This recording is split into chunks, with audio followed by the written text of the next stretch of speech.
नमस्कार दर्शकों, क्या आपने कभी सोचा है कि आपकी पूरी जिंदगी, आपकी 100 साल की सदी, किसी परम शक्ति के लिए पलक झपकने जितनी भी नहीं होती? सोचिए, हमारा हजारों साल पुराना इतिहास, सितारों से लेकर आकाशगंगाओं तक का बनना और मिटना, सब कुछ एक ब्रह्मांडीय नाटक का हिस्सा है। और यही नाटक बार बार दोहराया जाता है। आज हम समय के इस रहस्यमय सागर की गहराइयों में उतरेंगे। हम उस रहस्य से पर्दा उठाएंगे कि महाप्रलय में सब कुछ नष्ट होने के बाद, यहाँ तक कि स्वयं सृष्टि के रचिता ब्रह्मा जी भी विलीन हो जाते हैं, तो अंत में कौन बचता है?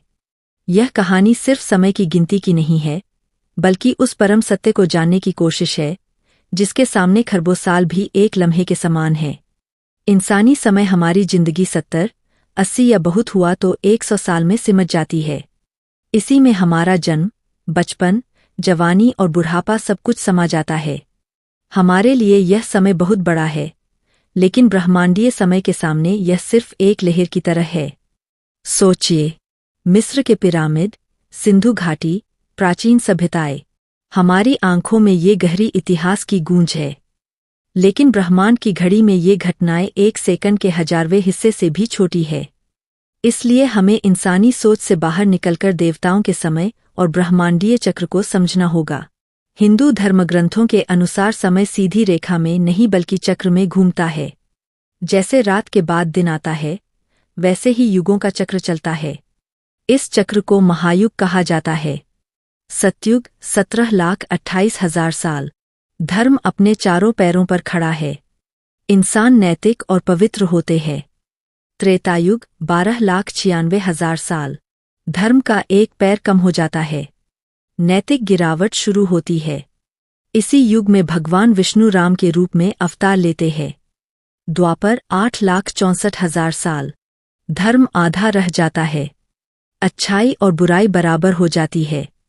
महाभारत का युद्ध इसी युग में हुआ। कलयुग 4,32,000 साल। धर्म केवल एक पैर पर खड़ा है। अधर्म, लालच और पाप का बोलबाला है। इन 4 युगों को जोड़ने पर बनता है एक महायुग, जिसकी अवधि 43,20,000 साल है। और जब यह चक्र बार बार चलता है, तब ब्रह्मांडीय समय की विशालता को महसूस किया जा सकता है। एक महायुग के हजारों बार दोहराए जाने पर ब्रह्मांड के रचिता ब्रह्मा का एक दिन पूरा होता है। विष्णु पुराण के अनुसार ब्रह्मा का एक दिन 4,32,00,000,000 मानव वर्षों के बराबर है। दिन के अंत में ब्रह्मा की रात आती है, यानी और 4,32,00,000,000 साल। इस दौरान आता है नैमितिक प्रलय, जहाँ तीनों लोक, देवता और पृथ्वी की सभ्यताएं भस्म हो जाती है। सिर्फ कुछ उच्च लोक और भगवान विष्णु बचते हैं, जो योग निद्रा में लीन रहते हैं।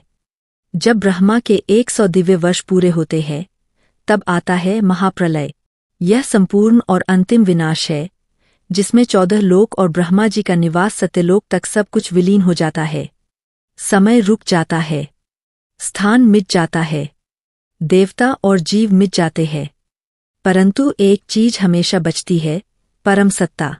भगवान महाविष्णु, जो आदि और अंत से परे है, महाप्रलय के बाद भी शेष रहते हैं। महाप्रलय के बाद महाविष्णु की योग निद्रा धीरे धीरे टूटती है। उनकी नाभि से प्रकट होता है एक नया कमल। उस पर बैठते हैं नए ब्रह्मा जी, जिन्हें फिर सृष्टि की रचना करने का ज्ञान और शक्ति मिलती है। फिर से वही चक्र शुरू होता है, नए युग, नया महायुग, नया ब्रह्मांड। इस विशाल चक्र के सामने हमारी छोटी जिंदगी कितनी नाजुक और कीमती है। हमारी खुशियाँ, दुख और चिंताएं समय के महासागर में एक छोटी लहर भी नहीं। लेकिन यह ज्ञान निराश नहीं करता, यह विनम्र बनाता है। हमें याद दिलाता है कि हम उस विशाल योजना का हिस्सा है, जो सृष्टि से भी पुरानी है। विनाश अंत नहीं, यह नई शुरुआत का संकेत है। जैसे ब्रह्मा का हर दिन एक नई दुनिया बनाता है, हमारे जीवन का हर अंत भी नई शुरुआत का दरवाजा खोलता है। अब सवाल आपसे है, जब आप समय और विनाश का यह अनंत चक्र देखते हैं, तो आपके भीतर क्या चलता है?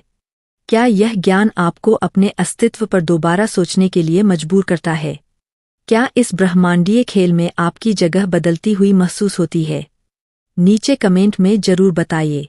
अगर इस यात्रा ने आपको छुआ, तो वीडियो को लाइक और शेयर करें। हर हर महादेव।